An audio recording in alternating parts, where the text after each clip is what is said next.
अध्याय 311 मीटिंग हे नान दो रुआन यांग को निकलते देख शेन मियामियान ने जल्दी से कहा, बड़े भाई हे, सियुआन सब्जी बाजार में मेरा इंतजार कर रहा है। आप अपने व्यवसाय के साथ आगे बढ़ सकते हैं। उसने बोलना खत्म भी नहीं किया था कि उसकी एक नज़र ने उसे रोक दिया। उनकी उपस्थिति इतनी प्रभावशाली थी कि कोई भी डरे बिना नहीं रह सका। तुमने किससे लड़ाई की? उद्धरण चिन्ह, उसने फिर पूछा। कपड़े बेचने वाला।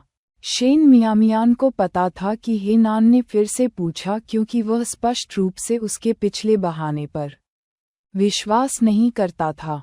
इसके बारे में सोचते हुए, इतना दूरगामी कारण संभवतः उसे मूर्ख नहीं बना सकता। अगर वह अब सच नहीं बताती तो यह अपमानजनक लगता। हे नान ने थोड़ी सी भौहें उठाईं लेकिन कुछ नहीं कहा। शेन मियामियान को पता था कि वह उसके जारी रहने का इंतजार कर रहा था। पागलों की तरह वह किसी और से लड़ पड़ी थी।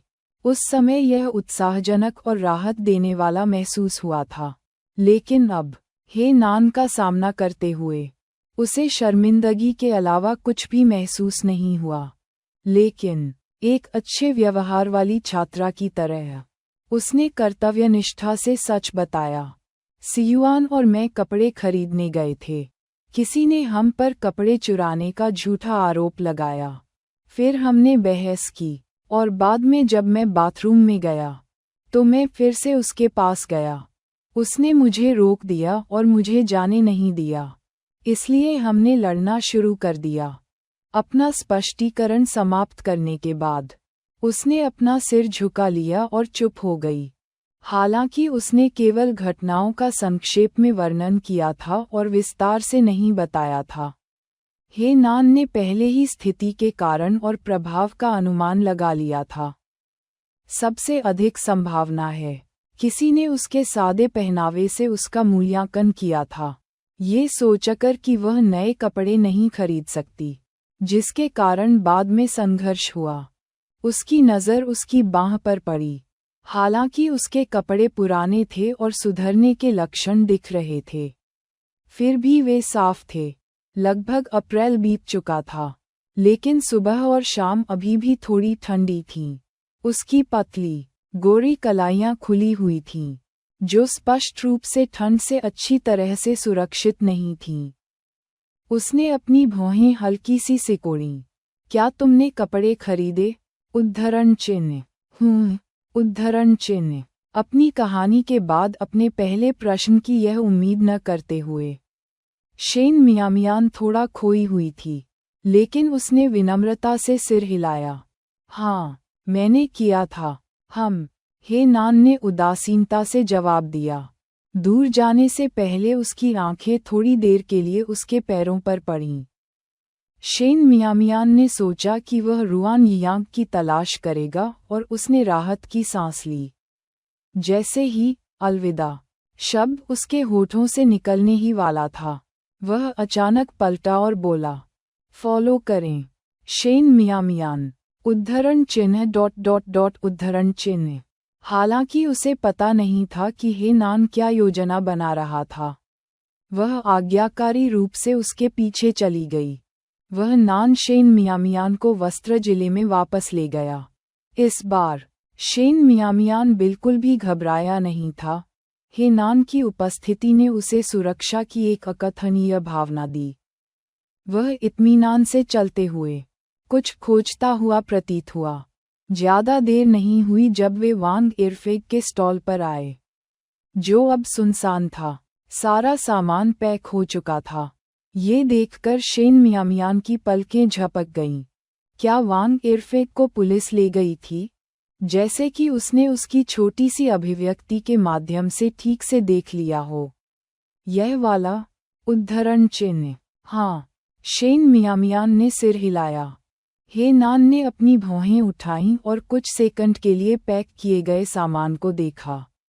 जाहिर तौर पर विचार किया कि यह स्टॉल इतनी जल्दी क्यों बंद हो गया था। इस बार शेन मियामियान अधिक सहयोगी था और उसने स्वेच्छा से जानकारी दी। जब वह मुझसे लड़ रही थी, मैंने उसे मानव तस्कर कहा था। उसे अवश्य ही पुलिस ले गई होगी। ये सुनकर हे नान की आंखों में मनोरंजन की झलक चमक उठी। वह सचमुच एक चतुर छोटी लोमड़ी थी। उसकी नज़र एक बार फिर स्टॉल पर पड़ी। ठंडक का एक स्पर्श उसकी निगाहों से होकर गुजरा। बिना कुछ बोले वह चलता रहा। शेन मियामियान ने तुरंत पीछा किया। जब वह एक जूते की दुकान के सामने रुका तभी शेन मियामियान को उसके इरादों का एहसास हुआ। क्या वह उसके लिए जूते खरीदने की योजना बना रहा था? ये सोचते हुए कि उसे नाराज किए बिना कैसे मना किया जाए, उसने एक सीधा तरीका सोचा। उसकी दौलत दिखाओ। अध्याय 312 जूते खरीदना। भाई हेनान, सियुआन और मैं हाल ही में व्यापार कर रहे हैं और हमने काफी पैसा कमाया है। उसने इधर उधर देखा और फिर उसके करीब झुक गई। उसकी आंखों में चमक आ गई और उसने फुसफुसा कर कहा, मैंने 1000 युआन से अधिक बचा लिया है। वह अब खुद को थोड़ी अमीर महिला मानती थी। अब वह कोई ऐसी महिला नहीं थी जिसकी गरीबी से बाहर निकलने में मदद की जाए। हे नान ने उसकी शेखी बघारने वाली बातों को नज़रअंदाज करते हुए उदासीनता से कहा, अंदर जाओ और देखो कि क्या तुम्हें कुछ पसंद है। उद्धरण चिन्ह ... उद्धरण चिन्ह। शेन मियामियान का मुंह थोड़ा हिल गया। क्या उसका धन का हाई प्रोफाइल प्रदर्शन व्यर्थ था? भाई हे नान, मैं कुछ पसंद नहीं आया। हे नान ने भौहें उठाईं। तो फिर अगली दुकान देखते हैं। शेन मियामियान। उद्धरण चिन्ह ... उद्धरण चिन्ह। उसने अपने होंठ काटे और स्पष्ट होने का फैसला किया। भाई हे नान, मेरे पास अभी बचत है। मैं इसे खुद खरीद सकती हूँ। उसने उसकी काफ़ी मदद की थी और शेन मियामियान आभारी महसूस कर रहा था। वह जोंक बनकर दूसरों की दयालुता का फ़ायदा उठाकर अपनी इच्छाओं को लगातार बढ़ाना नहीं चाहती थी। हे नान ने थोड़ा सा भौहें सिकोड़ीं। उसकी निगाह कुछ देर तक उस पर टिकी रही। उसे आखिरी बार देखे हुए 1 महीना भी नहीं हुआ था और वह थोड़ी लंबी हो गई थी। मौसम गर्म होने के साथ उसके गाल अब सर्दियों की ठंड से लाल नहीं थे, बल्कि गोरे और कोमल थे। उसकी भौहें और आंखें धीरे धीरे अधिक परिभाषित होती जा रही थीं। और जब वह मुस्कुराती थी तो उसकी आंखें अर्धचंद्र की तरह मुड़ जाती थीं। वे आंखें और भी जीवंत हो गईं, खासकर जब वह पैसे के बारे में बात करती थी। वह भी अपने तरीके से और अधिक सेट होती जा रही थी। ऐसा लग रहा था कि वह उससे चीज़ें स्वीकार करने में विरोध करने लगी थी। वह नान स्पष्ट रूप से इसकी वजह नहीं बता सका, लेकिन उसने महसूस किया कि उसे यह व्यवहार बिल्कुल पसंद नहीं आया जो उनके रिश्ते को और अधिक दूर ले जाता प्रतीत होता था। ये 3 विषयों में प्रथम आने का पुरस्कार है। उसे एक बहाना मिल गया जिसे वह मना नहीं कर सकती थी। भाई हे नान, आप इस बारे में पहले से ही जानते थे? शेन मियामियान कुछ हद तक आश्चर्यचकित था। हाँ, हे नान ने थोड़ा सिर हिलाया। प्रिंसिपल ने मुझे सूचित करने के लिए फ़ोन किया। शेन मियामियान। उद्धरण चिन्ह ... उद्धरण चिन्ह। इसलिए प्रिंसिपल इस समय ही नान को उसकी स्थिति बता रही थी, चूंकि उसने इसे इस तरह से रखा था। शेन मियामियान मना नहीं कर सका और आत्मविश्वास से दुकान में चला गया। हे नान के आचरण और पोशाक को देखकर स्टोर मालिक आश्चर्यजनक रूप से सहमत हो गया। मालिक के उत्साही व्यवहार को देखकर शेन मियामियान ने मन ही मन सोचा कि जब वह और लू सियुआन एक साथ खरीदारी करेंगे तो कोई भी कभी इतना उत्सुक नहीं हुआ होगा। ये पता चला कि व्यवसायी वास्तव में उपस्थिति के आधार पर निर्णय लेते थे, चूंकि दोनों तरफ लोग इंतजार कर रहे थे। शेन मियामियान के पास धीरे धीरे आगे बढ़ने का साहस नहीं था। उसने तुरंत आरामदायक कैनवास जूतों की एक जोड़ी चुनी, ये देखकर कि शेन मियामियान ने कितनी तेजी से अपनी पसंद बनाए, दूसरों की तरह बिना कुछ खामियां निकाले। मालिक का रवैया और भी बेहतर हो गया। उसने खुशी खुशी उसके लिए जूते पैक कर दिए। जब हे नान ने भुगतान किया तो उसने शांति से कहा, 2 जोड़े। ये सुनकर मालिक और भी खुश हो गया। युवा महिला, तुम्हारा भाई वास्तव में तुम्हारे लिए अच्छा है। शेन मियामियान मुस्कुराए लेकिन मन ही मन सोचा कि यह अफसोस की बात है कि वह इतना अच्छा भाई पाकर भाग्यशाली नहीं है। जूते की दुकान से निकलने के बाद दोनों दूसरी सड़क से होते हुए बाजार की ओर चल दिए। शेन मियामियान का इरादा हे नान को उसके साथ न जाने के लिए कहने का था, लेकिन उसकी गंभीर अभिव्यक्ति को देखकर उसने बोलने की हिम्मत नहीं की। इसके लिए कोई मदद नहीं। भाई हे नान की उपस्थिति बहुत प्रभावशाली थी। हे नान ने लंबे कदम उठाए और उसे आगे बढ़ने के लिए जॉगिंग करनी पड़ी, लेकिन उसने उसे अपने लिए इंतजार करने के लिए कहने की हिम्मत नहीं की। बहुत छोटा होना ऐसा कारण नहीं था जिसे वह स्वीकार करना चाहती थी। ये बहुत शर्मनाक था। इसके अलावा ग्राहक भाई हे नान की प्रतीक्षा कर रहे थे। हालांकि उसने ऐसा नहीं कहा, लेकिन वह निश्चित रूप से वहां पहुंचने की जल्दी में था। आखिरकार ग्राहकों को ज्यादा देर तक इंतजार कराना अच्छा नहीं है। हे नान ने पहले कभी किसी लड़की को शॉपिंग नहीं कराई थी, इसलिए उसने इन मुद्दों के बारे में नहीं सोचा। सड़क पर भीड़ थी, लेकिन वह चतुराई से लोगों के बीच से निकल गया। जैसे ही वे कंघी और बाल क्लिप बेचने वाले एक स्टॉल से गुजरे, वह रुक गया, अपना सिर घुमाया और उसके बगल में शेन मियामियान का कोई निशान नहीं देखा। अध्याय 313। हेयर टाई का एक बंडल खरीदना। उसने अपनी भौहों को थोड़ा सा सिकोड़ लिया और जब उसने अपनी नज़र को और आगे बढ़ाया तो उसने शेन मियामियान को अभी भी 2 मीटर पीछे देखा। उसके छोटे पैर ऐसे काम कर रहे थे जैसे कि वे मोटर चालित हों। तब तक धड़कते रहे जब तक कि उसने उसे पकड़ नहीं लिया। भाई तुमने चलना क्यों बंद कर दिया है? उद्धरण चिन्ह। क्या ऐसा हो सकता है कि वह जानबूझकर उसका इंतजार करने के लिए रुका हो? शेन मियामियान को कुछ हद तक शर्मिंदगी महसूस हुई। वह वास्तव में ढीली नहीं पड़ रही थी और उसके साथ बने रहने की पूरी कोशिश कर रही थी, लेकिन सड़क पर भीड़ थी और वह तेजी से आगे बढ़ गया।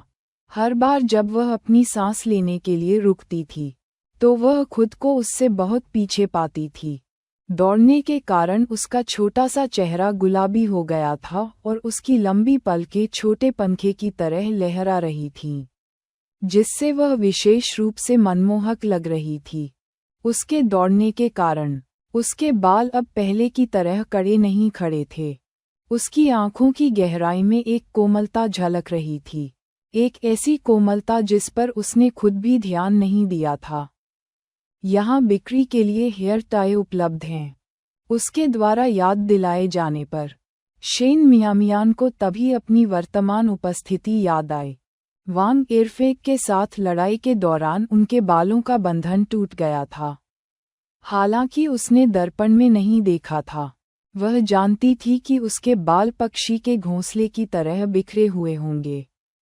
जो व्यक्ति उसके साथ जूते खरीदने गया था वह सौभाग्य से हेनान था।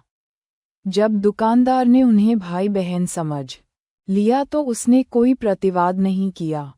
यदि इसके बजाय ली यू होता तो संभवतः वह चलते समय उससे कई मीटर की दूरी बनाए रखता।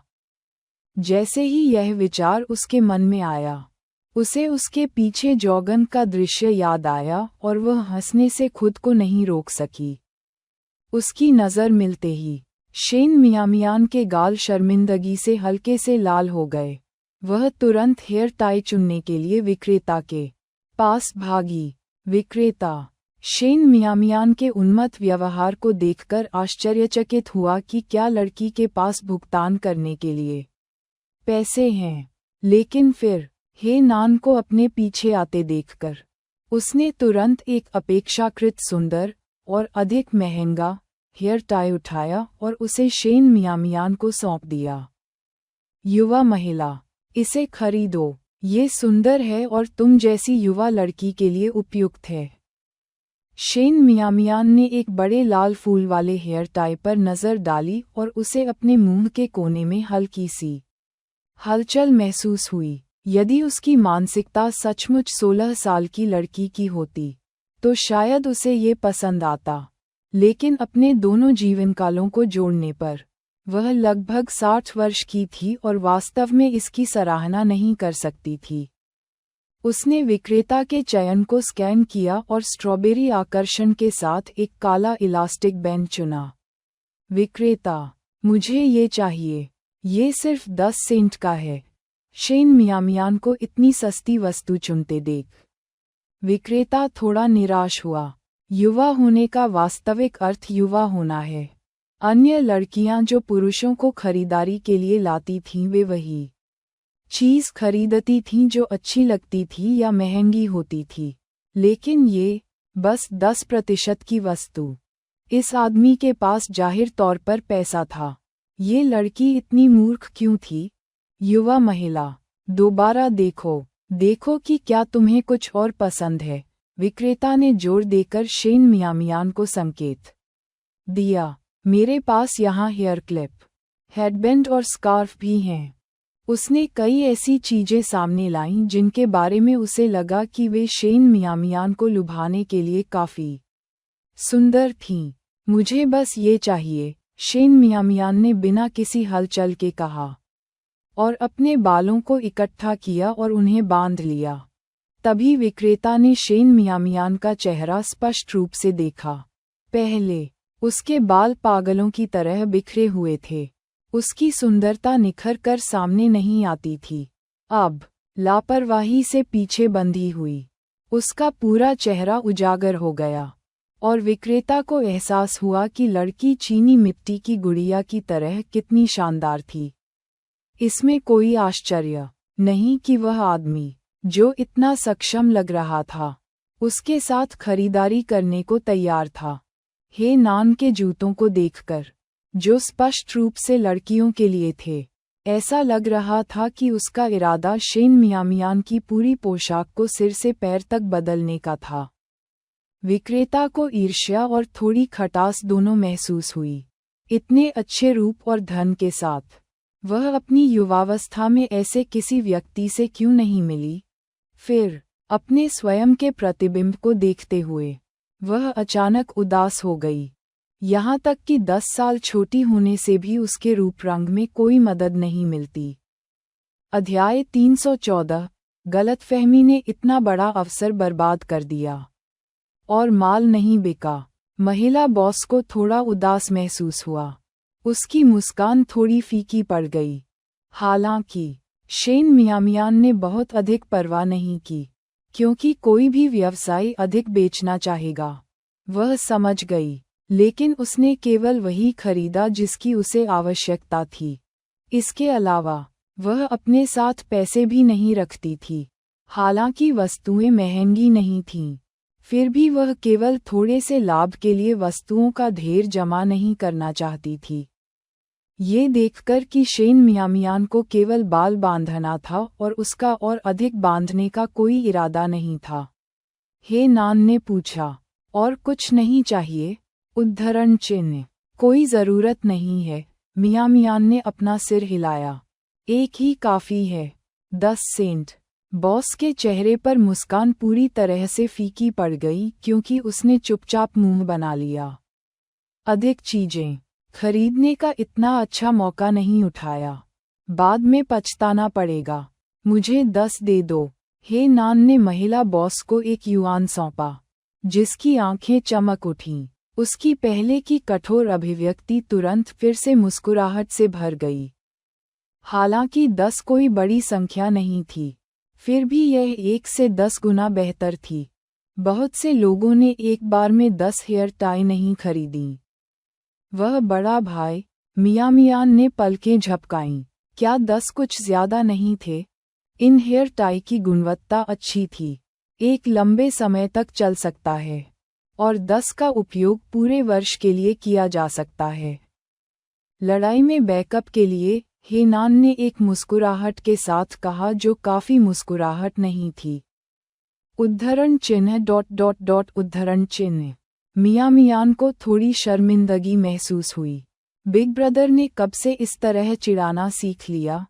बॉस ने इस डर से कि कहीं वे अपना मन न बदल लें, तुरंत पैसे ले लिए, फिर नौ और बाल संबंधों की गिनती की और उन्हें शेन मियां को सौंप दिया। हेनान अभिव्यक्ति में कोई बदलाव किए बिना मियां से आगे बढ़ा और बालों की टाई को अपने कपड़े के थैले में रख लिया। ये दृश्य देखकर बॉस ने उनसे ईर्ष्या करते हुए कहा, तुम युवा लोगों को देखो, कितने विचारशील हो। ऐसा नहीं है जब मेरी शादी हुई थी, मेरा आदमी लकड़ी के टुकड़े की तरह था, सामान भी नहीं उठाता था, बच्चे को पकड़ने में मदद करना तो दूर की बात है। ये सुनने के बाद जैसे ही शेन मियां जाने वाली थी, उसे एहसास हुआ कि महिला बॉस ने गलत समझा है और तुरंत समझाया, बॉस, कोई गलतफहमी हो गई है। उद्धरण चिन्ह। हेनान की शक्ल और आभा वाला व्यक्ति पहली नज़र में ही यादगार बन गया। अगर दूसरों ने गलत समझा तो उसे कोई आपत्ति नहीं थी, लेकिन बिग ब्रदर को भविष्य में एक महत्वपूर्ण व्यक्ति बनना ही था, और गलत समझा जाना अच्छा नहीं था। यदि बाद में पपराज़ी को इसकी भनक लग गई, तो यह एक घोटाले में बदल सकता है। आखिरकार, वह केवल 16 वर्ष की थी, अभी भी एक बच्ची थी। महिला बॉस शर्मिंदा दिखीं। आप दोनों युगल नहीं हैं? उद्धरण चिन्ह। तो क्या इतने समय तक वह गलत समझती रही? नहीं, एक और घटना को रोकने के लिए जहां किसी ने हेनान को मानव तस्कर समझ लिया था, उसने तुरंत एक और वाक्य जोड़ा, हम भाई बहन हैं। इससे किसी भी प्रकार की गलतफहमी दूर हो जानी चाहिए। हे भगवान, बॉस ने क्षमा प्रार्थी चेहरा दिखाया और उसके मुंह पर तमाचा मारते हुए कहा, मुझे देखो, मेरी दृष्टि को पिटाई की जरूरत है, मेरी बात पर ध्यान मत दो। उद्धरण चिन्ह। उसने मन ही मन सोचा, ये दोनों बिल्कुल भी एक जैसे नहीं दिखते। मियां मुस्कुराया और जल्दी से हेनान के साथ चला गया। पूरे रास्ते उसने एक शब्द भी नहीं कहा, मानो उसे इससे कोई फर्क नहीं पड़ता कि दूसरे लोग उन्हें जोड़ा या भाई बहन समझते हैं या नहीं। क्या यह एक बिग बॉस का धैर्य था? इसके तुरंत बाद मियां ने देखा कि हेनान थोड़ा उदास लग रहा था। उसके चारों ओर की आभा ठंडी हो गई, उसके पतले होंठ थोड़े सिकुड़ गए, मानो किसी विचार में खो गया हो। कुछ देर चलने के बाद मियां को एहसास हुआ कि वह पहले जितनी तेज नहीं चल रहा था और ऐसा लग रहा था कि वह जानबूझकर उसके पकड़ने का इंतजार कर रहा था। वह द्रवित हो गई और मन ही मन विलाप करते हुए बोली, बिग ब्रदर, वह बाहर से ठंडा दिख सकता है, लेकिन कभी कभी वह बहुत विचारशील होता है। कभी कभी उसे लगता था कि यह सब सच होने के लिए बहुत अच्छा लग रहा है, एक सपने की तरह। क्या वह, जिसका पिछला जीवन इतना दयनीय था, इतने बड़े भाई से मिलकर सचमुच इतनी भाग्यशाली हो सकती है? अध्याय 315। विचित्र और विलक्षण हेनान शेन मियां को दूसरी फार्मेसी में लाया। किसी ने उसके खरोंच वाले क्षेत्र को शराब से कीटाणुरहित किया, एक बैंड सहायता लगाई और फिर शेन मियां को लू सियुआन के स्थान पर वापस ले गया। हताशा की हद तक उत्सुकता से इंतजार करने के बाद लू सियुआन ने शेन मियां को देखकर एक भी शब्द नहीं कहा और तुरंत एक भयंकर डांट शुरू कर दी। क्या आप शौचालय के गड्ढे में गिर गए? आप इतनी देर तक क्यों गए थे? क्या हम इस बात पर सहमत नहीं थे कि हम इधर उधर न भागें? अगर किसी ने मुझे नहीं बताया होता कि महिलाओं का शौचालय खाली है, तो मैं आपको ढूंढने के लिए वहां घुस जाता। क्या आप समझे? उद्धरण चिन्ह। स्वर्ग जानता है कि वह कितना चिंतित था। लंबे समय तक इंतजार करने के बाद भी शेन मियां को न देखकर वह उसे ढूंढने के लिए शौचालय में भी गया, लेकिन जब दूसरों ने कहा कि अंदर कोई नहीं है, तो उसने इधर उधर भागने की हिम्मत नहीं की, कहीं शेन मियामियान वापस न आ जाए और उसे न ढूंढ पाए। यदि वह उसे जल्द ही नहीं ढूंढ सका तो वह वास्तव में पुलिस को बुलाने जा रहा था। मियामियान ने कहा, मैं भाई हे से टकरा गया, इसलिए मुझे देरी हुई। शेन मियामियान ने अपनी आंखों से लू सियुआन को संकेत दिया। हर बार भाई के सामने एक छोटे लड़के द्वारा डांटे जाने से वास्तव में उसके गौरव को ठेस पहुंचती थी, है ना? हुआ यूं कि उसके पास शब्द नहीं थे और वह जवाब नहीं दे पाए। तभी लू सियुआन ने देखा कि हे नान भी वहां था। उनका ध्यान और विचार सारा ध्यान शेन मियामियान पर था और उन्होंने इतने महत्वपूर्ण व्यक्ति को पूरी तरह से नज़रअंदाज कर दिया था। शेन मियामियान को सुरक्षित देखकर उसने अपनी रुकी हुई सांस छोड़ दी, लेकिन उसके पेट में अभी भी आग भरी हुई थी। अब हे नान पर फिर से नजर पड़ते ही उसका गुस्सा तुरंत खत्म हो गया और उसकी आंखें चमक उठीं।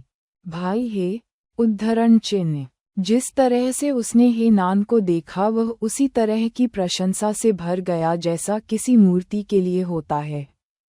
यदि यह तथ्य न होता कि वह इकलौता बच्चा था और उसके दादा दादी को उसकी देखभाल की आवश्यकता थी, तो वह मातृभूमि की रक्षा के लिए सेना में शामिल होना पसंद करता। उसने भी पहाड़ों और नदियों का सपना देखा था। मम्मा, उन्होंने नान ने उदासीनता से जवाब दिया। वह कभी भी बेकार की बकबक करने वालों में से नहीं थे। ये देखकर कि दोनों की कार का सामान पहले ही बिक चुका था, उसने शेन मियामियान को वह सामान सौंप दिया जो उसके पास था। सामान बिक गया है, इसलिए आप लोगों को जल्दी वापस जाना चाहिए। सामान लेते हुए शेन मियामियान ने आज्ञाकारी ढंग से कहा, अलविदा भाई हे। इस तरह ये बिल्कुल वैसा ही था जैसे कोई छात्र अपने शिक्षक को विदाई दे रहा हो। हे नान की भौहें थोड़ी ऊपर उठीं। उसे वास्तव में ये पसंद नहीं आया कि वह उसके साथ इतना सम्मानपूर्वक व्यवहार करे, लेकिन ये याद करते हुए कि उसने अपने बुजुर्ग पिता के साथ कैसा व्यवहार किया था, उसे ये तरीका किसी तरह अधिक स्वीकार्य लगा। एक बार जब हे नान चला गया तो लू सियुआन ने शेन मियामियान को घूर कर देखा। फिर उसके हाथ में बैग देखकर उसने हैरानी से पूछा, सारे पैसे मेरे पास हैं, तुम्हें चीजें खरीदने के लिए पैसे कहाँ से मिले? उद्धरण चिन्ह। भाई, उसने दे दिया। शेन मियामियान ने सामान बैलगाड़ी पर रखा और फुर्ती से उस पर कूद पड़ा। आज उन्हें काफी देर हो गई थी और भोजन का समय भी लगभग समाप्त हो चुका था। ये सुनकर लू सियुआन अचानक थोड़ा उदास महसूस करने से खुद को नहीं रोक सका। भाई, वह हमेशा शेन मियामियान को चीजें क्यों देता था? जैसे ही उसने बैलगाड़ी को घुमाया, उसने खट्टे स्वर में कहा, हम अब पर्याप्त पैसा कमा रहे हैं। यदि आप कुछ खरीदना चाहते हैं तो हम इसे स्वयं खरीद सकते हैं। भाई, ये से चीजें क्यों स्वीकार करते रहें? उद्धरण चिन्ह। भाई, उसने कहा, ये 3 विषयों में प्रथम अंक प्राप्त करने का इनाम है।